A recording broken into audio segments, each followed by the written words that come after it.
ডায়েটে খুবই গুরুত্বপূর্ণ জিনিস যেটা আজকাল মানুষ ভেবে ভেবে অস্থির হয়ে যাচ্ছে। তারা সব রকমভাবে চেষ্টা করছে কিন্তু এন্ড রেজাল্টে আসতে পারছে না। So what are this three important things যেটা নিয়ে ডিসকাস করা আজকে খুবই ইম্পর্টেন্ট। চলো দেখে নিই আজকের এই ভিডিওতে। নাম্বার ওয়ান হচ্ছে ফুড, মানে খাওয়া দাওয়া। এভরি ডে আমরা কি খাচ্ছি, সকাল থেকে রাত অবধি ব্রেকফাস্ট লাঞ্চ ডিনারে আমরা কি কনজিউম করছি, সেটা নিয়ে প্রচুর লোকেরা খুব কনফিউজড। অনেকেই ডক্টরের কাছে যাচ্ছে অ্যাডভাইস নেওয়ার জন্য, আবার অনেকেই আছে যারা নিউট্রিশনিস্টের কাছে যাচ্ছে, অনেকে বই পড়ছে, আবার প্রচুর লোক আছে যারা সোশ্যাল মিডিয়াতে ইনফ্লুয়েন্সার্সদের ফলো করে করে নিজেদের ডায়েট চার্ট বানাচ্ছে। তো বিভিন্ন লোকে বিভিন্নভাবে এই জিনিসটা নিয়ে স্ট্রেসড কি আমাদের কি খাওয়া উচিত, কখন খাওয়া উচিত, কি কি জিনিস খাওয়া উচিত, স্পেশালি কোন জিনিসগুলো খাওয়া উচিত না। তো এই পুরো ব্যাপারটা খুবই কনফিউজিং।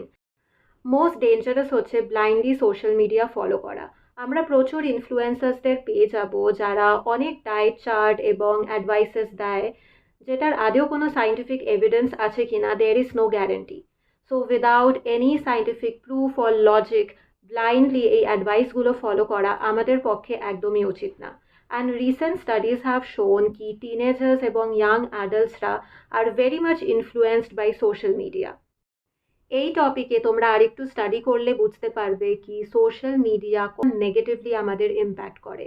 আমরা সোশ্যাল মিডিয়াতে যা দেখি সেটা দেখে কিন্তু একটা কম্পিটিশনে নেমে পড়ি, যেখানে অন্য কেউ আমার থেকে বেশি সুন্দর দেখতে, না ব্র্যান্ডের জামা কাপড় পরে ঘুরছে, কি কি ধরনের অ্যাক্সেসরিজ নিচ্ছে লাইক শুজ ব্যাগস, এইগুলো কিন্তু না চাইতেই আমাদেরকে ইম্প্যাক্ট করে। ইটস ইম্পর্টেন্ট কি আমরা একটা সেফ ডিস্টেন্স মেনটেন করে রাখি from all this influence and very genuinely start caring about our own mental health and physical well-being.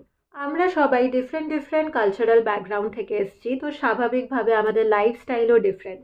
তাই সোশ্যাল মিডিয়াতে কোনো পার্টিকুলার ভিডিও বা আর্টিকেল ব্লাইন্ডলি ফলো করে সেই অনুযায়ী নিজের বডি টাইপ, নিজের লাইফস্টাইল প্রপারলি না বুঝে, না অ্যানালাইজ করেই একটা ডায়েট চার্ট ফলো করা কিন্তু খুব ডেঞ্জারাস হয়ে যাবে যদি সেটা রেগুলার বেসিসে আমরা ফলো করতে থাকি উইদাউট আন্ডারস্ট্যান্ডিং কি সেটা সাইন্টিফিক ইউজটা কি। প্রচুর লোকেরা মনে করে কি আমি আমার ডায়েটে শুধু প্রোটিন রাখবো আর কার্বস হাটিয়ে দেবো, তাহলেই আমার মাসেল গ্রোথ হবে, বাট ইট ইজ কমপ্লিটলি রং। ঘরের বানানো খাবারে কিন্তু প্রচুর নিউট্রিশন, সেটা হয়তো আমরা বিলিভ করতে চাই না, কিন্তু এই যে নর্মাল ভাত ডাল সবজি রুটি খাচ্ছি, এগুলোয় যা নিউট্রিশন আছে সেটা কিন্তু নর্মাল ডেলি অ্যাক্টিভিটিসের জন্য যথেষ্ট।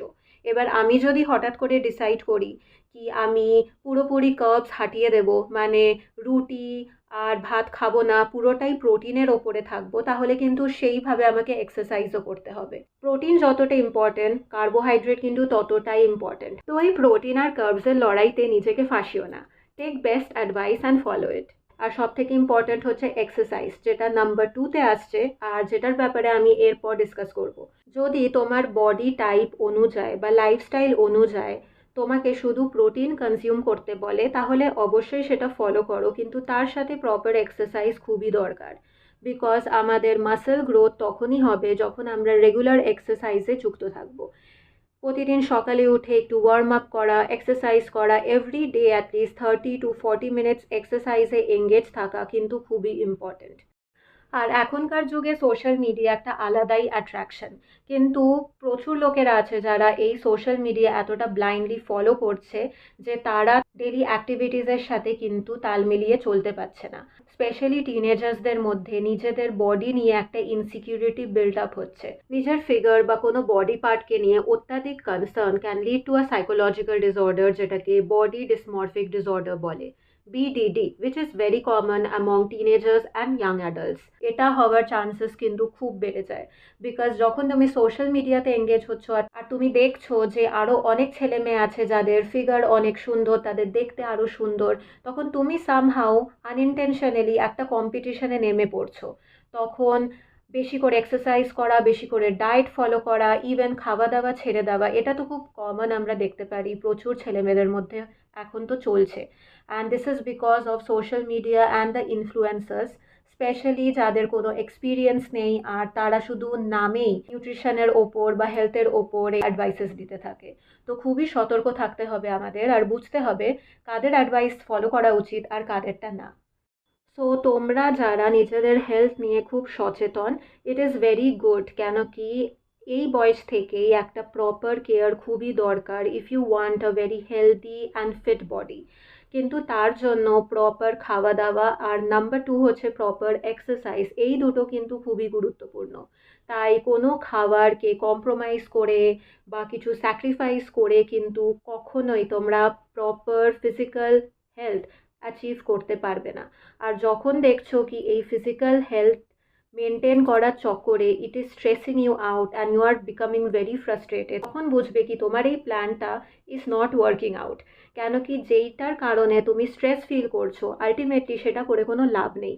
তো ইটস বেস্ট কি ইদার তুমি একটা কোনো প্রফেশনালের কাছে যাও যার অনেক দিনের এক্সপিরিয়েন্স আছে, তারা তোমাকে প্রপারলি গাইড করে দিতে পারবে, বা ঘরের খাওয়া দাওয়াই করো because it is enough nutritive. তার সাথে সাথে প্রপার এক্সারসাইজ করো বা যোগা করো, it is enough to make you feel good and happy about your self. আর যেটা আমি প্রতিটা ভিডিওতে বলি কি তোমাদের ফিজিক্যাল হেলথ যতটা ইম্পর্টেন্ট, মেন্টাল হেলথ কিন্তু ততটাই ইম্পর্টেন্ট। তাই এই সব ভেবে কিন্তু আননেসেসারি স্ট্রেস বা ফ্রাস্ট্রেশন একদমই নেবে না, because you are beautiful the way you are. সুতরাং নিজের বডিকে ছোট করে ইনসিকিওর ফিল করে এমন কোনো অ্যাক্টিভিটিতে এঙ্গেজ হবে না that is stressing you out. Number three হচ্ছে গুড স্লিপ। একটা ভালো ঘুম খুবই দরকার।